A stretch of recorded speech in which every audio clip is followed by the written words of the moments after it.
Wala na intro-intro pa. For today's video, pupunta tayo sa Bukidnon para i-experience ang pinakamahaba na zipline sa buong Pinas. Located lang ito sa Dahilayan Adventure Park, dito sa Malaybalay, Bukidnon. Marami ding ibang rides dito. At syempre, susubukan namin yan. Mula nga dito sa Iligan City, ay nagbiyahe kami ng 3 hours papuntang Malaybalay, Bukidnon. Pagkatapos namin bumili ng snacks, ay nasiraan agad kami. Pero okay lang, kasi expert mechanic itong kasama ko. Kaya, tuloy lang ang biyahe. Pag nakita nyo na itong taniman ng pineapple sa daan, ibig sabihin, malapit na kayo sa Malaybalay, Bukidnon.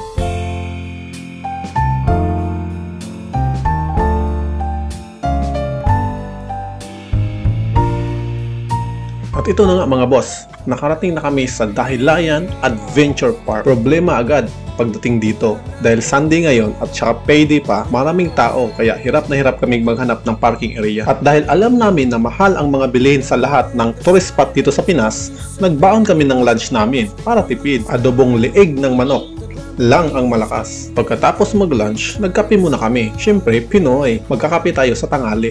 Dito kami sa Open Coffee Shop mga boss. Tig 200 ang kape nila dito. Hindi sana ako bibili, pero sige na lang. Mag-uulam na lang ako ng tuyo bukas.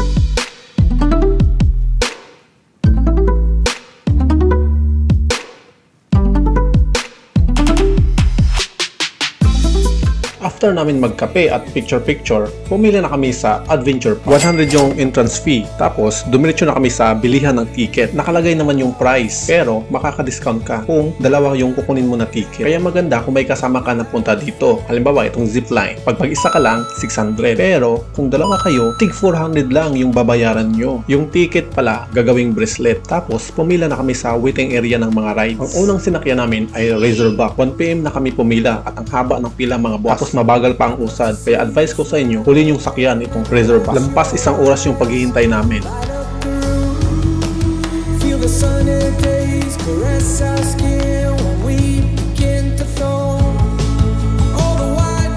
At ito na nga, magra-rides na kami. So, itong Razorback, maganda siya at hindi nakakatakot kasi may brake. Kaya pwede mong bagalan o bilisan na ayon sa gusto mo.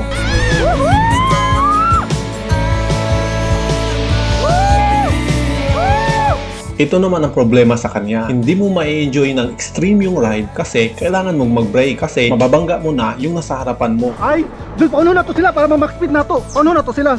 Dita ka max speed pag na sila sa tubangan. Maganda sana kung tuloy-tuloy ang andar mo para tuloy-tuloy din ang sigaw mo. Kaso, mapuputol ang ligaya kasi need mong huminto kasi andyan na sa harap yung iba. Ma'am, tuklod ko ma'am. Sila mga gano'n, hindi na ako sila gusto banggaan ba? Pero may solusyon naman ang problema na yan mga boss. Hintayin mo na makalayo ang mga tao sa unahan mo para ma-enjoy mo ang maximum speed ng ride. Yan, Jol, paano na to sila, Jol?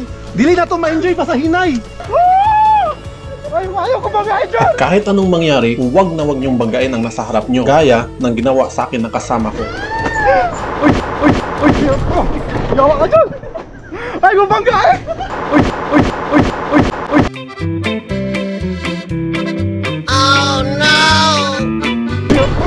Yawa ka dyan! Ay, mabangga eh!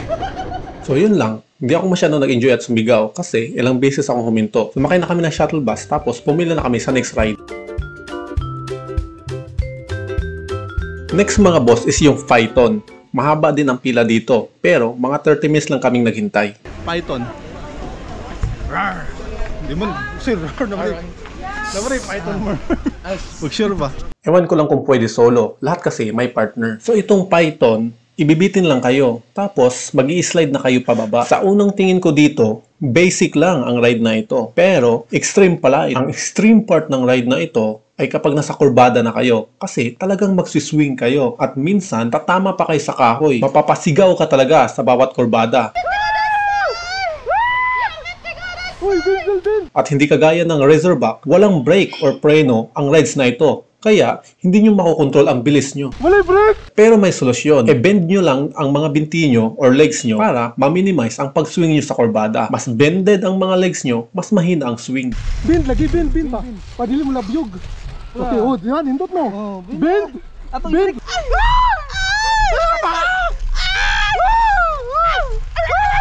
At yun na yun mga boss. Nakasurvive kami sa Python. Masaya siya kasi kakabahan ka sa bawat kurbada.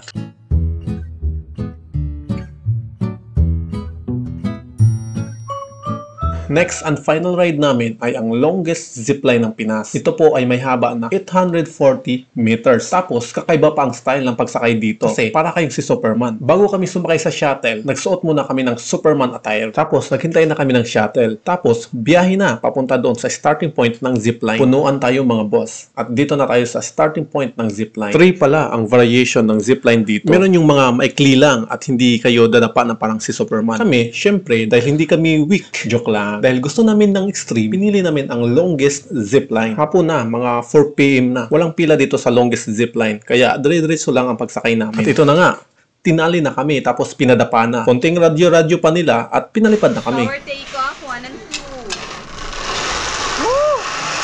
Sa una, parang nakakatakot. Pag nag-start na kayong mag-slide, masarap na siya sa feeling. Hindi na siya nakakatakot. At enjoy na yung mafe-feel nyo. Ang ganda din ng view na makikita nyo habang nag-i-slide kayo. Tapos, ang sarap sa feeling. Para kayong lumilipad na si Superman. Nice experience talaga ito mga boss. Isa ito sa mga experience na hindi ko makakalimutan. At dito nyo lang yan ma-experience sa Dahilayan Adventure Park. Kaya kung may kakayanan kayo na i-experience ang bagay na ito, masasabi ko talaga sa inyo mga boss, go for it. Kasi sobrang worth it ng experience na ito.